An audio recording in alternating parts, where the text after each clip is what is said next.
Life on the lakeside had always felt like a dream. The mornings began with mist rising off the calm water, fish leaping for insects, and the gentle rocking of boats tied neatly to wooden docks. For years, the dock had been my sanctuary. It wasn't just a structure of planks and nails. It was a reminder of family traditions, a space where summer barbecues spilled onto the shore, where children learned to cast their first fishing lines, and where the stillness of evening brought a peace few places could match. But in every idyllic setting, there was always one person who thought rules bent for them alone. In my neighborhood, that person was Karen. She wasn't just another neighbor. She was the self-proclaimed enforcer of our HOA, a woman who treated her membership as a badge of authority, wielding it against anyone who dared step outside her rigid interpretation of the rules. The tension began the moment Karen moved her oversized pontoon boat into the slip next to mine. Her dock, though identical in size and structure, somehow wasn't enough. She began drifting into my space, her ropes tied loose so that her boat leaned dangerously close to my property line. I ignored it at first, assuming it was negligence, but negligence soon turned into patterns. Her boat often blocked me from maneuvering mine, and on several occasions I found new scratches along the side of my vessel. Then came the morning that changed everything. As the sun was rising over the water, I noticed an envelope taped to my dock post. The HOA seal glared at me from the paper, a symbol I had come to dread. Inside was a letter written in sharp, officious language, declaring that my dock was in violation of community regulations and that I had 30 days to vacate and remove it. The claim was absurd. The dock was built legally, inspected, and registered when the property was purchased. But there it was in black and white, an eviction notice for my dock, signed by none other than Karen, the HOA's acting chairperson. I stood at the water's edge in disbelief. The absurdity of the letter boiled into anger, and anger solidified into resolve. This wasn't just about wood and water access.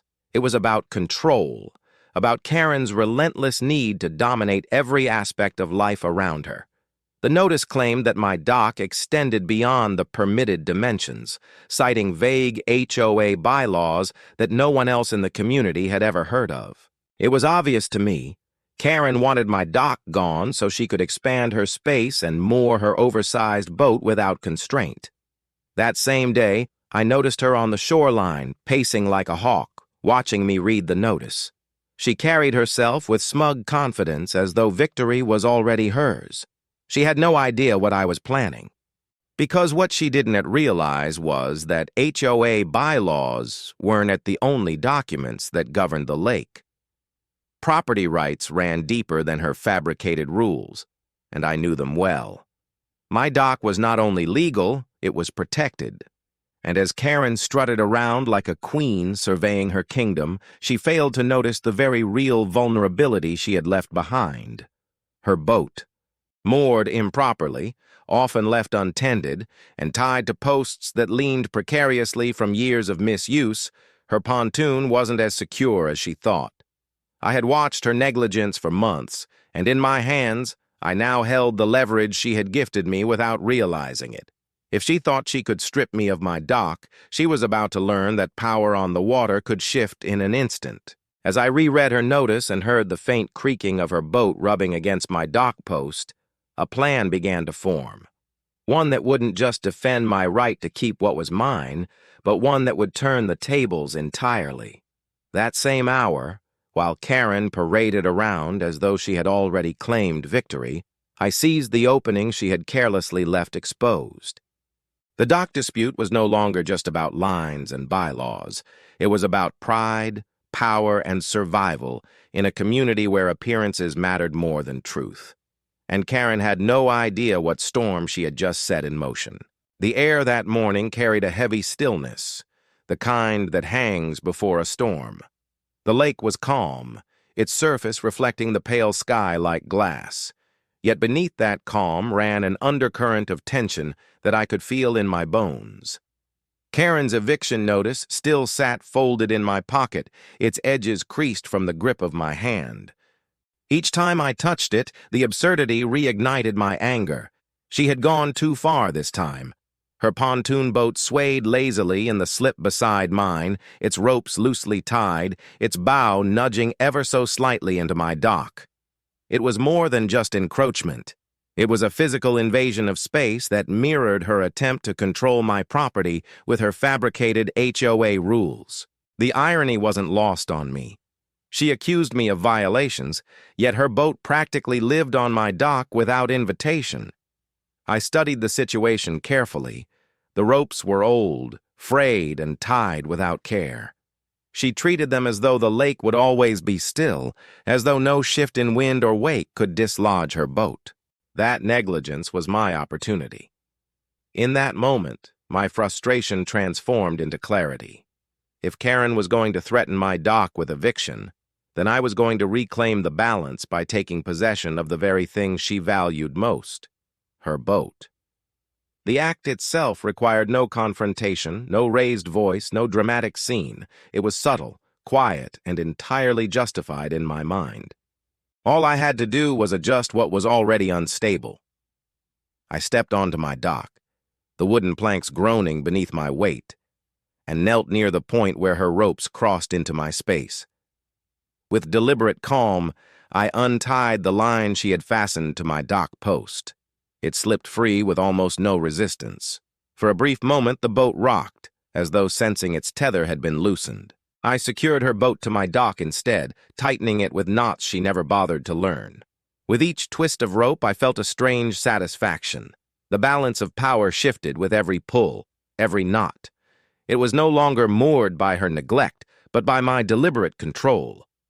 By the time I stepped back, Karen's boat was effectively mine, tied firmly to my dock. On paper, it was still hers, but in practice, in possession, it was under my authority. The symbolism wasn't lost on me. She had tried to evict my dock with words. I had seized her boat with action.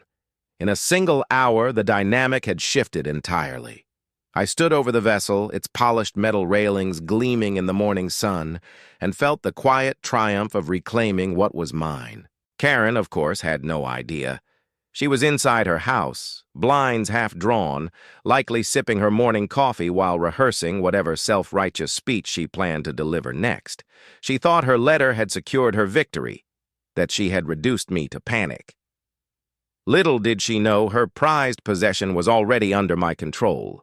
But possession is never a silent affair for long. The lake community was small and word traveled quickly. Neighbors were already stirring along the shoreline, some heading out with fishing rods, others tending to their lawns. They noticed things. Boats shifted, docks extended, boundaries blurred. And though no one said anything outright, I could feel their eyes. The act of securing her boat to my dock wasn't just for me. It was a declaration visible to anyone paying attention. By midday, the weather began to change. A stiff breeze rolled across the lake, and with it came small waves that rocked the boats against their lines. Karen's pontoon held steady, secured tightly under my watch, while other vessels creaked and swayed. I stood by deliberately, ensuring her boat remained where I had placed it, reinforcing the message that it was safe not because of her negligence, but because of my hand. It was only a matter of time before she discovered the shift. That evening, as the sun dipped low and painted the water in shades of gold, Karen emerged from her house. Her heels clacked against her patio stones as she strode toward the shoreline, her sharp eyes scanning the docks with the precision of a hawk. She stopped abruptly when she saw it. Her boat, unmistakably tethered to my dock, lines taut and secure in a way she had never managed. Her posture stiffened, her hands clenched at her sides. I could feel the weight of her fury even from a distance. She didn't shout, not yet. She didn't storm across the property line, not yet. But the silence itself was loud, vibrating with outrage. She stood there, staring at the boat as though she couldn't comprehend what her eyes were telling her. For me, that silence was victory. I had seized her boat without touching a single board of my dock, without breaking a single law.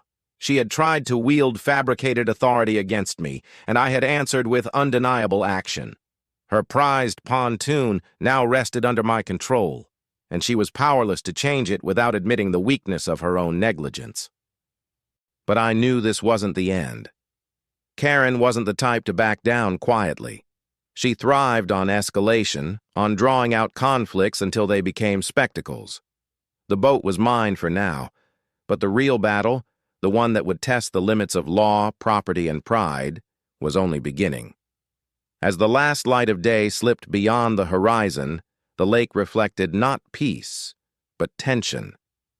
The water glowed with the promise of conflict yet to come, and I knew, deep down, that Karen would not let this stand. The dock war had started. The question was how far she was willing to go to reclaim what she believed was hers. By the time morning came, the quiet stillness of the lake had been replaced by the crackle of tension that ran along the shoreline like static. Karen had spent the night pacing her porch, the faint glow of her living room light illuminating her silhouette as she moved back and forth like a restless predator. I watched her from my window, calm, measured, knowing that the unease I had planted in her mind would only grow. Her boat, still tied neatly to my dock, bobbed gently in the dawn light. To me, it looked like victory. To her, it looked like humiliation. Karen's pride was her fuel, and humiliation was her poison. She could not tolerate the idea that something she believed to be hers was now under my control. It was written in every sharp movement of her body, every sudden turn of her head toward the water. She needed to reclaim her power, and she needed to do it fast. By mid-morning, her retaliation arrived in the form of an emergency HOA meeting. Notices appeared on neighbors' porches, slid into mailboxes, and taped to doors with an urgency that made the intent obvious. This was not a casual gathering. This was war disguised as community governance. The agenda was clear: addressing dock violations and improper boat mooring. It didn't take much to understand who the target was. The meeting took place that evening in the clubhouse at the end of the cul-de-sac. The fluorescent lights buzzed above, the folding chairs squeaked against the tiled floor, and the air smelled faintly of coffee and copy paper. Neighbors shuffled in reluctantly, some curious, others weary from too many of these manufactured dramas. Karen, perched at the front with her binder of bylaws clutched in her hands, looked like a queen ready to sentence a subject. Her smile was sharp, but her eyes betrayed the anger simmering just beneath. She began with theatrics, recounting her version of events. She spoke of blatant disregard for community rules, of safety hazards, of trespass against shared spaces. Every word was meant to paint me as reckless, as the villain of the lake. Her voice carried through the room, high-pitched and commanding as she flipped through papers she had highlighted and tabbed with meticulous detail. She leaned heavily on HOA language, twisting vague guidelines into accusations, presenting them as law when in truth they were little more than her personal interpretation. But the neighbors were not blind. They had seen the truth with their own eyes. They had watched Karen's pontoon drift dangerously close to my dock for months. They had witnessed her sloppy knots, her disregard for boundaries, her constant need to dominate. And now they had seen the boat tethered securely under my watch, safer than it had ever been before. Murmurs rippled through the room as she spoke, not in agreement but in skepticism. I sat quietly, letting her perform. The louder she grew, the more desperate she appeared. Her voice cracked with frustration as she realized the room was in filling with the outrage she craved. Instead, neighbors exchanged knowing glances, eyebrows raised, lips pressed into thin lines of disbelief. Karen was fighting for control, but her performance only revealed how much of it she had already lost. When she finally called for action, demanding that the HOA issue fines, enforce removal of my dock, and force me to release her boat, silence followed. No one rushed to support her motion. The board members, weary from years of her overreaching, shifted uncomfortably in their seats. One cleared his throat, muttered something about needing more evidence, and quickly moved to table the discussion. Karen's face tightened, her carefully constructed composure cracking. For the first time, she looked vulnerable. Her authority had been challenged not just by me, but by the very community she believed she ruled. The meeting adjourned without resolution, leaving her fuming at the front, while neighbors slipped out the door in hushed groups, shaking their heads. But Karen was not one to accept defeat quietly. Later that night, as the moon hung low over the lake, I heard the sound of footsteps crunching against gravel. Shadows moved near the shoreline, deliberate and sharp. Through my window, I caught sight of her, Karen, creeping along the edge of my property, her gaze fixed on the boat still tied to my dock. She moved with the nervous energy of someone about to do something reckless, her hands fumbling with a flashlight and a set of tools. Her intent was clear. She wanted to reclaim her boat under the cover of darkness. But even in that, she was careless. The beam of her flashlight flickered across the water, her movements loud against the still night air. Every step she took was a declaration of desperation. She reached for the ropes, tugging at the knots I had tied with trembling hands. She pulled and twisted, but the lines held firm. The harder she tried, the more obvious her frustration became. From where I stood, unseen behind the curtain, I could feel the tide of control shifting further in my favor. She wasn't just fighting me anymore, she was fighting the inevitability of her own downfall. Each failed attempt to untie the ropes was another reminder that she had lost more than just possession of her boat. She had lost her image, her authority, her grip on the community. When she finally gave up, storming back toward her house with angry strides, the night air seemed to settle. But I knew this wasn't her last move. Karen was wounded, and a wounded Karen was dangerous. The next strike wouldn't be quiet. It would be loud, messy, and aimed at breaking me completely. The dock war had escalated from letters to possessions, from meetings to midnight sabotage. The question now was how far Karen was willing to go, and how much I was prepared to endure to stop her. The following days unraveled with the precision of a storm gathering strength on the horizon. Karen, humiliated at the failed HOA meeting and thwarted in her midnight attempt to reclaim the boat, resurfaced with a new, dangerous energy. The restraint she once pretended to have was gone. Now, every move she made was designed to escalate the conflict, to force me into a corner where she could claim victory. It began with paperwork. Thick envelopes stamped with legal insignias began arriving at my door. Cease and desist notices, violation warnings, even threats of lawsuits. Each document was drenched in the same tone as Karen's earlier notice. Officious, aggressive, and deliberately intimidating. She accused me of trespassing, of theft, of endangering community harmony. Each claim was exaggerated, twisted, or outright false. The intent wasn't to win a legal battle, but to bury me beneath the weight of intimidation. But I knew the truth. Property lines, survey maps, and legal records all stood firmly on my side. My dock was lawful. Her boat, tied to it, was there because of her negligence, not my intrusion. Every letter she sent became another brick in the wall of her desperation. I kept each one neatly filed, certain they would one day serve as evidence not of my wrongdoing, but of her relentless harassment. When the paperwork failed to shake me, Karen turned to public spectacle. She stormed through the neighborhood like a one-woman parade of outrage, cornering anyone who would listen to her tale of victimhood. She painted herself as the wronged party, the innocent neighbor terrorized by a lawless dock owner who had stolen her property. She gestured wildly toward the lake, her words rising in pitch as she spun her story. But the more she spoke, the more obvious her contradictions became. Neighbors who had long endured her antics began to push back, gently at first, then more firmly. They reminded her of the scratches her boat left on my dock, the way it drifted across property lines, the recklessness of her loose moorings. Karen bristled at the resistance, her face tightening as though every word of doubt was a personal betrayal. And yet, she wasn't finished. If the neighborhood wouldn't rally behind her, she would force the issue with louder, more dramatic gestures. One afternoon, the sound of engines broke the lake's usual calm. Karen had called in reinforcements, not neighbors but contractors. A crew of workers arrived at her property, trucks loaded with lumber, tools, and supplies. She marched at their front like a general leading troops, waving papers in her hand as she directed them toward the water. The plan was obvious. She intended to expand her dock, to swallow the boundary between us under the pretense of repairs and extensions. It was an invasion disguised as construction.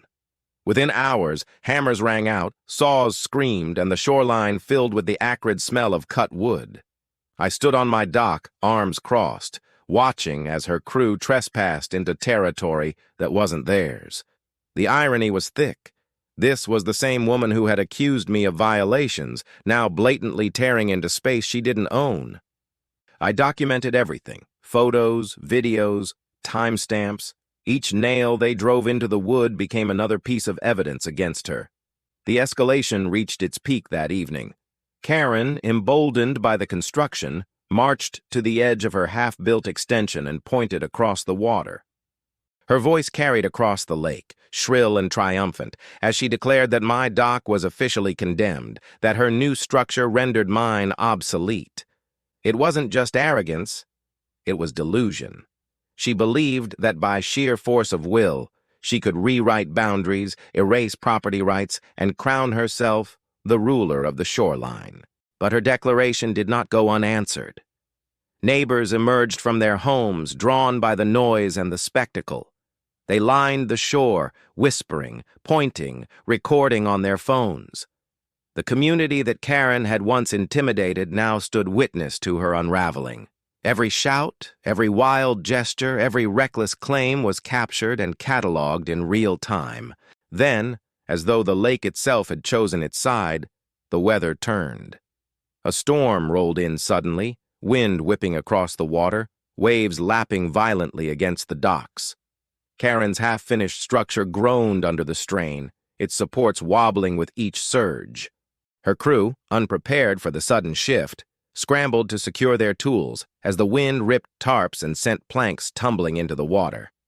Meanwhile, her pontoon remained tied firmly to my dock, secure under the knots I had fastened days earlier. Where her new construction faltered, my dock held steady, weathering the storm as it had for years. Neighbors saw the contrast plainly: my stability against her chaos, my restraint against her recklessness. By the time the storm passed, her project lay in ruins. Splintered beams floated along the shoreline, nails gleaming in the shallow water like scattered teeth. Karen stood among the wreckage, soaked and trembling, her face pale with fury. She had tried to escalate, to dominate, to erase me. Instead, she had exposed herself to the entire community as reckless, unstable, and dangerously obsessed. The lake was quiet again, but it was not the calm of peace. It was the calm of anticipation, the silence that falls before the next inevitable clash. Karen had lost the battle, but I knew she hadn't surrendered. Her pride wouldn't allow it. And if the storm had rattled her, it had also emboldened her. The next move wouldn't be construction or gossip. It would be something bigger, something louder, something meant to crush me completely. The storm had left more than splintered beams and floating debris in its wake. It had left Karen broken, exposed, and desperate. Yet desperation rarely brings surrender. It brings escalation. By the morning after her failed construction, she was already in motion, moving faster and louder than ever before. This time, she abandoned the pretense of HOA authority and marched straight into the arms of official power. Sirens weren't common around the lake, but that morning they pierced the quiet as two police cruisers pulled into the neighborhood, their lights flashing blue against the water. Neighbors gathered on porches, whispering, pointing. It was clear who had called them, and it was clear who they had come for. Karen was waiting at the shoreline, arms crossed, her expression sharpened into a mask of righteous fury. She greeted the officers with dramatic gestures, pointing toward my dock, her voice rising high enough for the entire street to hear. She accused me of theft, of unlawful seizure, of harassment. She claimed her boat was being held against her will, that she was the victim of intimidation and sabotage. The officers listened, their notepads open, their expressions neutral. Then their eyes shifted to me. I stood calmly on my dock, the pontoon tied securely in place, as though it belonged there all along.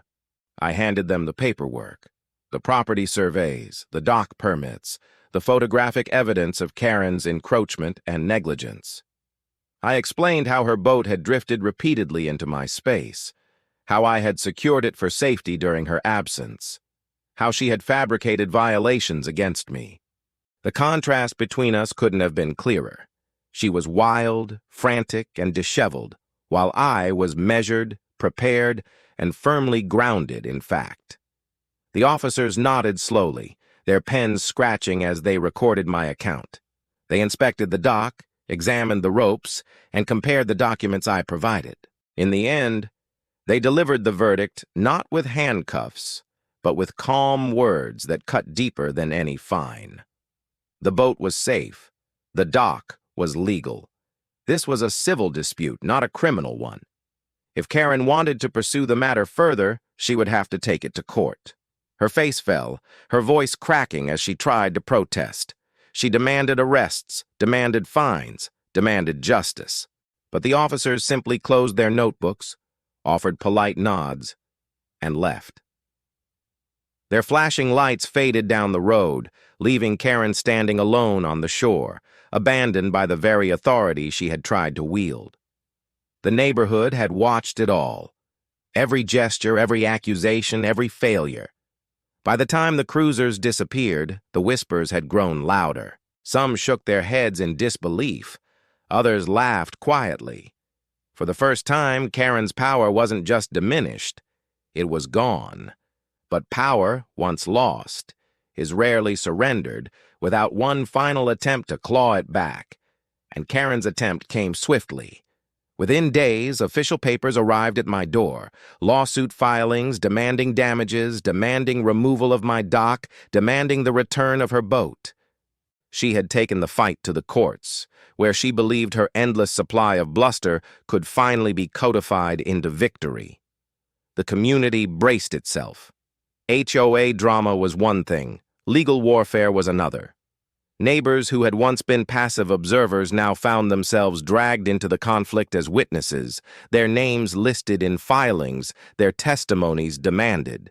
Karen's obsession had transformed into a net, pulling everyone into its tangle. The hearings were set. The courtroom became the new battleground. Karen arrived in tailored suits, her binder of bylaws replaced with stacks of legal arguments. She carried herself with the same sharp posture, the same brittle pride, convinced the weight of the system would finally tip in her favor. I, too, was prepared. My documents were in order, my evidence airtight, my witnesses ready. The proceedings unfolded like theater. Karen ranted and gestured, painting herself as the victim of an elaborate conspiracy, a lone defender of community standards against a neighbor who had usurped her rights. But her story crumbled under cross-examination. Dates didn't match. Rules she cited didn't exist. Photos presented by neighbors showed her negligence in plain view. The more she spoke, the clearer her contradictions became. I, on the other hand, presented facts, clean, simple, undeniable. Property surveys, dated permits, inspection records, and the testimony of neighbors who had grown weary of her antics. Piece by piece, the narrative she had constructed unraveled. The judge's ruling was decisive. My dock was lawful. Karen's encroachment had been persistent and documented. The securing of her boat had not been theft, but reasonable action to protect property. Her claims were dismissed, her demands denied, and her behavior noted as harassing and disruptive. For Karen, it was the ultimate humiliation. She had summoned the full weight of authority, from police to courts, and each had stripped her power away piece by piece. She left the courthouse pale and silent, her binder clutched against her chest like a shield shattered beyond repair. But even in victory, I felt no ease. Karen was cornered, stripped of power, her pride in tatters. And a cornered Karen was dangerous. The war wasn't over, not yet. I knew she would make one final move, one last desperate strike, to reclaim the authority she believed was rightfully hers. The neighborhood waited in uneasy silence, bracing for the inevitable. The lake had grown quieter after the court's ruling, but it was the kind of quiet that felt unnatural, like the hush in a forest just before lightning splits the sky. Karen had vanished from her usual routines. No more pacing on her porch, no more striding along the shoreline with papers in hand, no more tirades in front of neighbors. For weeks, the community held its breath, unsure whether the storm had finally passed or whether it was merely gathering strength in the dark. I wasn't fooled. Pride like Karen's doesn't dissolve. It festers. I knew she was planning something, and when it came, it would be reckless, destructive, and final. It happened on a moonless night. The water was still, the air heavy with the smell of damp earth. I awoke to the sound of creaking wood, sharper and more urgent than the usual rocking of the dock. When I looked out the window, I saw her, Karen, crouched low on the shoreline, her figure half lit by the faint glow of a flashlight. In her hands, she held a saw. She was cutting through the supports of my dock. The audacity of it froze me for a moment. This wasn't an HOA notice, a complaint, or a lawsuit. This was destruction, pure and unfiltered. She had decided that if she couldn't win through rules or courts, she would take my dock from me by force. Each pull of the saw was wild, frantic, fueled by months of humiliation and rage. The sound echoed across the water, waking neighbors one by one. Lights flickered on in houses. Curtains shifted. People began stepping onto porches, drawn by the unmistakable screech of metal teeth against wood. I stepped outside, my feet crunching against the gravel path, and Karen froze mid-motion. Her eyes met mine, wide and feral, as though caught in a spotlight. For a heartbeat, the world seemed to hold still. The lake, the houses, the neighbors now gathering silently in the dark. Then, in a single act of defiance, Karen pushed against the dock with all her strength. The structure shuddered, its weakened beams groaning under the strain. The boat tied to it rocked violently, the ropes snapping taut. For a moment, I thought she might succeed, that the dock might collapse, dragging everything into the lake, but it didn't. My dock, weathered and reinforced over years, held firm. Her saw marks had scarred it, but not destroyed it. Instead, the force of her push sent her stumbling forward.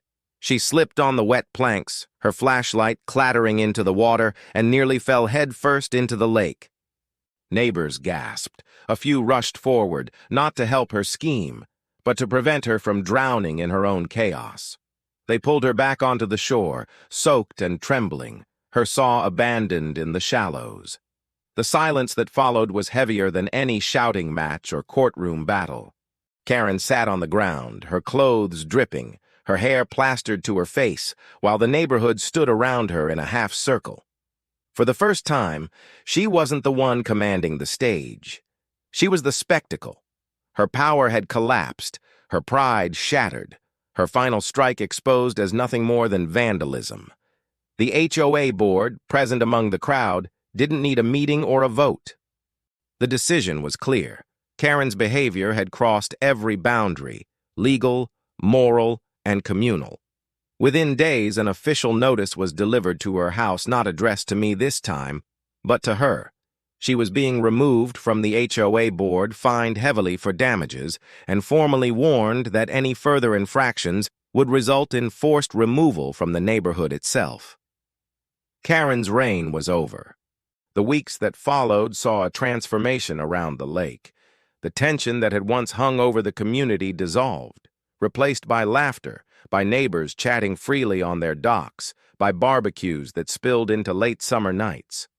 My dock stood firm, a quiet monument to the battle that had been fought and won, not just for me, but for everyone who had endured Karen's tyranny. Her pontoon remained tied to its rightful place on her own side, untouched, neglected, a hollow reminder of the power she had once tried to wield. Karen herself became a ghost. She stayed indoors, curtains drawn, her presence reduced to whispers of movement behind glass. Neighbors avoided her house not out of fear, but out of disinterest. She had burned every bridge, and in a community built on water and connection, isolation was its own exile. For me, the lake returned to what it had always been, a sanctuary. Each morning, I watched the mist rise, the water calm, the fish leap. The dock creaked beneath my feet, steady and strong, as though it had weathered not just storms of nature, but storms of pride and power. And in the stillness, I realized something profound. Karen hadn't just tried to take my dock. She had tried to claim control over everything it represented: peace, tradition, independence. In the end, she lost not because I seized her boat or because the court sided with me, but because the community had seen through her. Pride had been her anchor, and it had dragged her down. The dock war was over. The lake was mine again, not in ownership, but in peace. And that peace was the greatest victory of all.